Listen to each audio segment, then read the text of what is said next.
Kannur central ജയിലിൽ നിന്ന് Govindachami jail ചാടി രക്ഷപ്പെടാനിടയായ സാഹചര്യങ്ങൾ എന്ത് എന്നതിൽ വലിയ ചർച്ചകൾ നടക്കുകയാണ്.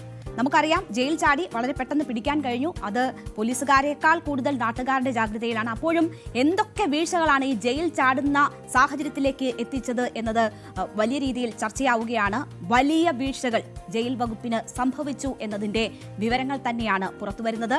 അത് ഈ ജയിൽ സുരക്ഷയുമായി ബന്ധപ്പെട്ട് നൽകിയിട്ടുള്ള നിർദ്ദേശങ്ങളൊന്നും തന്നെ പാലിക്കപ്പെട്ടിട്ടില്ല എന്നതാണ്. ജയിൽ വാർഡന്മാരുടെ നിയമനം, അവരുടെ ജോലി ഒക്കെ ചെയ്യുന്നതിൽ അലംഭാവങ്ങൾ ഉണ്ടായിട്ടുണ്ട്. മാത്രവുമല്ല, സർവീസിൽ ആളുകൾ കുറഞ്ഞ സാഹചര്യങ്ങൾ, കൃത്യമായി ഈ നിർദ്ദേശിക്കപ്പെട്ടിട്ടുള്ള ജോലികൾ ചെയ്യുന്നതിൽ ആളുകളെ ഉറപ്പാക്കുന്നതിൽ വലിയ ബുദ്ധിമുട്ടുകൾ സൃഷ്ടിച്ചിട്ടുണ്ട്. അങ്ങനെ വീഴ്ചയുടെ ഒരു വലിയ കണക്കുകൾ പുറത്തേക്ക് വരികയാണ്. അപ്പോൾ നമ്മൾ പരിശോധിക്കുന്നു വിശദമായി തന്നെ എന്തൊക്കെയാണ് ജയിൽ വകുപ്പിന് സംഭവിച്ച വീഴ്ചകൾ ഗോവിന്ദച്ചാമി ജയിൽ ചാടിയ സംഭവത്തിൽ. അത് നോക്കിയാൽ ജയിൽ വാർഡന്മാരെ നിയമിക്കുന്നതിൽ വന്ന വീഴ്ചയാണ് ഏറ്റവും പ്രധാനപ്പെട്ട വീഴ്ച എന്ന് തന്നെ നമുക്ക് പറയേണ്ടി വരും. കാരണം ഈ ജയിൽ വാർഡന്മാരെ ഡ്യൂട്ടിയിൽ നിയോഗിക്കുന്നതിൽ വലിയ ജാഗ്രത കുറവുണ്ടായിരിക്കുന്നു. അതീവ സുരക്ഷാ ബ്ലോക്കുകളിൽ ജീവനക്കാരെ നിയമിക്കേണ്ടത് എങ്ങനെയെന്നത് സംബന്ധിച്ച് കൃത്യമായ മാർഗനിർദ്ദേശങ്ങളുണ്ട്. അത് കണ്ണൂർ ജയിലിൽ പാലിക്കപ്പെട്ടിട്ടില്ല എന്നത് വളരെ വ്യക്തമാകുന്നു.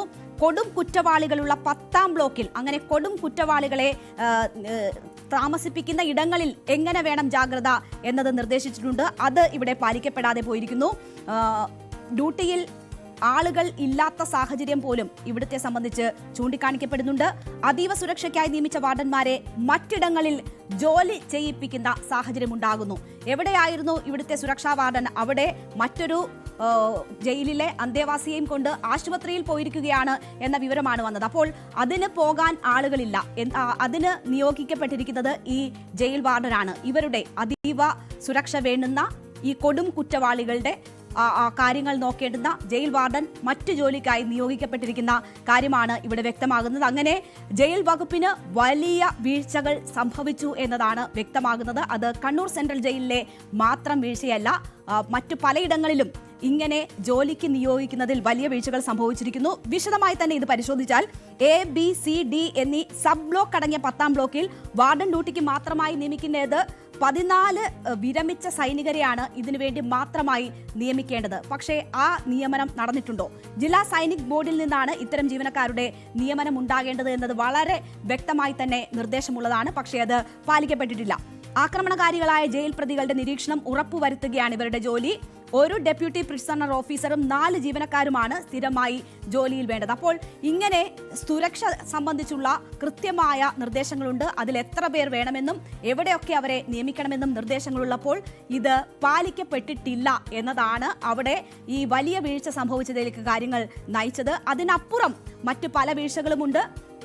ഈ ജയിൽ കമ്പികൾ മുറിച്ചതുൾപ്പെടെയുള്ള നടപടികൾ ഉണ്ടായിട്ടും, താടി വടിക്കാതെ ശരീരം അതിനുവേണ്ടി പാകപ്പെടുത്തിയ സംഭവങ്ങൾ ഉണ്ടായിട്ടും യാതൊരു തരത്തിലുമുള്ള നിരീക്ഷണങ്ങൾ ഉണ്ടായിട്ടില്ല. അത് ശ്രദ്ധയിൽപ്പെട്ടിട്ടില്ല.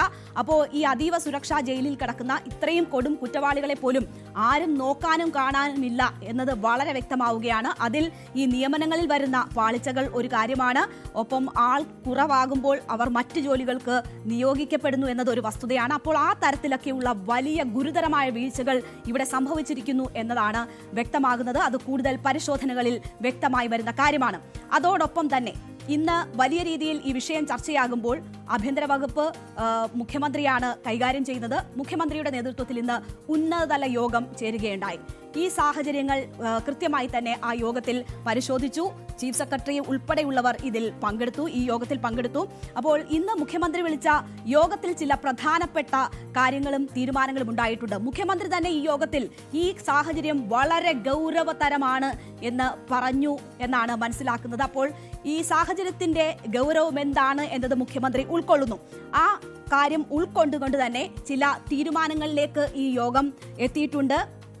സമഗ്രമായ അന്വേഷണത്തിനുള്ള നിർദ്ദേശമാണ് മുഖ്യമന്ത്രി നൽകിയിരിക്കുന്നത്. നിലവിൽ ഇപ്പോൾ ഈ സംഭവവുമായി ബന്ധപ്പെട്ട് പോലീസ് അന്വേഷണം നടക്കുന്നുണ്ട്. വകുപ്പ് തല പരിശോധനകളും ഇതുമായി ബന്ധപ്പെട്ട് നടക്കുന്നുണ്ട്. അതിന് പുറമെയാണ് വിശദമായ അന്വേഷണത്തിന്, സമഗ്രമായ അന്വേഷണത്തിന് മുഖ്യമന്ത്രി നിർദ്ദേശം നൽകിയിരിക്കുന്നത്. ഇതിന് നിയോഗിക്കപ്പെട്ടിരിക്കുന്നത് മുൻ ഹൈക്കോടതി ജഡ്ജി റിട്ടയർഡ് ജസ്റ്റിസ് CN രാമചന്ദ്രനാണ് ഒരാൾ, മറ്റൊന്ന് മുൻ സംസ്ഥാന പോലീസ് മേധാവി ജേക്കബ് പുന്നൂസാണ്. അപ്പോൾ ഇവർ രണ്ടും അടങ്ങുന്ന സമിതിയായിരിക്കും ഇത് പരിശോധിക്കുക. അങ്ങനെ ഒരു സമഗ്ര അന്വേഷണത്തിന് നിർദ്ദേശം നൽകിയിരിക്കുന്നു എന്നതാണ് ഇന്ന് ഈ വിഷയവുമായി ബന്ധപ്പെട്ടുണ്ടായിട്ടുള്ള പ്രധാനപ്പെട്ട ഒരു നടപടി. അപ്പോൾ സംസ്ഥാന ചീഫ് സെക്രട്ടറി ഉൾപ്പെടെയുള്ളവർ പങ്കെടുത്ത യോഗത്തിലാണ് ഇങ്ങനെ ഒരു നിർദ്ദേശം വരികയും അത് അന്വേഷണത്തിന് ഉത്തരവിടുകയും ഒക്കെ ചെയ്തിരിക്കുന്നത്. എന്തായാലും വലിയ ഗൗരവമുള്ള വിഷയമാണ് ഇത് എന്ന് മുഖ്യമന്ത്രി തന്നെ വിലയിരുത്തുന്നു. നമുക്കറിയാം, ചില നിർദ്ദേശങ്ങൾ കൂടി കൊടുത്തിരിക്കുന്നത് എന്താണെന്ന് വെച്ചാൽ ഈ ഫെൻസിംഗ് വേലികൾ, കമ്പി വേലികൾ അവിടെ ഉണ്ടായിരുന്നു, പക്ഷേ അതിൽ വൈദ്യുതി പ്രവാഹം ഇല്ല എന്നതായിരുന്നു മനസ്സിലാക്കിയത്. അപ്പോൾ എന്തിനാണ് വൈദ്യുതി പ്രവാഹമില്ലാത്ത ഫെൻസിംഗ് ജയിലുകളിൽ എന്ന ഒരു ചോദ്യമുണ്ടല്ലോ. അപ്പോൾ ഈ കാര്യങ്ങളൊക്കെ പരിശോധിക്കുക എന്നത് വളരെ പ്രധാനപ്പെട്ടതാണ്. അങ്ങനെയുള്ള കാര്യങ്ങൾ പരിശോധിക്കുന്നതിനും നടപടികൾ എടുക്കുന്നതിനുമൊക്കെയുള്ള നിർദ്ദേശങ്ങൾ കൂടി നൽകിയിട്ടുണ്ട്. അതിനുവേണ്ടിയുള്ള പരിശോധനകൾ നടത്തണം എന്നത് ഈ യോഗത്തിൽ ഉയർന്നു വന്ന ഒരു പ്രധാനപ്പെട്ട നിർദ്ദേശമാണ്. ഇതൊക്കെ പ്രവർത്തനക്ഷമമാക്കുന്നതിനുള്ള നടപടികൾ അടിയന്തരമായി സ്വീകരിക്കാനുള്ള ഒരു തീരുമാനം കൂടിയാണ് മുഖ്യമന്ത്രി വിളിച്ച ഈ യോഗത്തിൽ ഉണ്ടായിട്ടുള്ളത്. ജയിൽ ജീവനക്കാർ തുടർച്ചയായി ഒരേ സ്ഥാനത്ത് തുടരുന്നത് ഒരു പ്രശ്നമാണ്. ഈ ജയിൽ ജീവനക്കാരും ക്രിമിനലുകളുമായിട്ടൊക്കെയുള്ള നെക്സസ്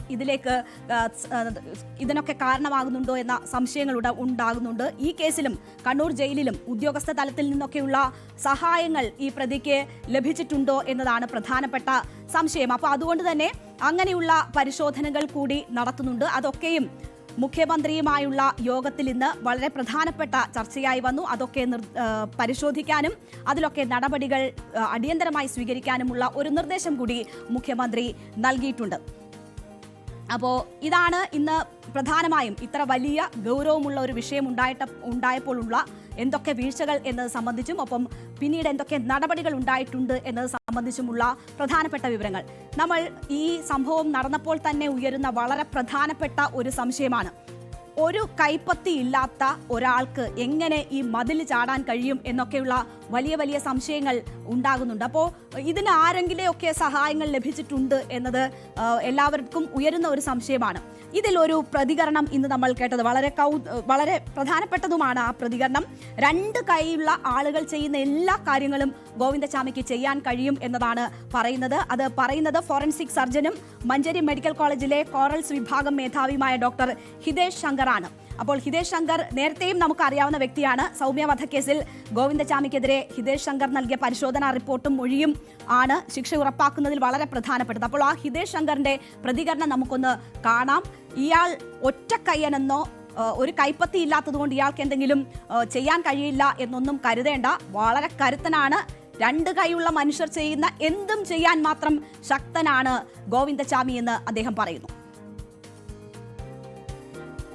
ശാസ്ത്രീയ പരിശോധനയിലൂടെ തന്നെ അയാളുടെ മസിലിന് അതേ പ്രായത്തിലുള്ള അതേ സ്ട്രക്ചറിലുള്ള ഒരാൾക്കുള്ള എല്ലാ പവർ അതിൽ കൂടുതൽ പവർ അയാൾക്കുണ്ടായിരുന്നു എന്ന് ശാസ്ത്രീയമായി തന്നെ അവൻ്റെ മസിലിൻ്റെ പവർ ടെസ്റ്റ് ചെയ്തുകൊണ്ട് കോടതിയെ ബോധിപ്പിക്കാൻ സാധിച്ചു.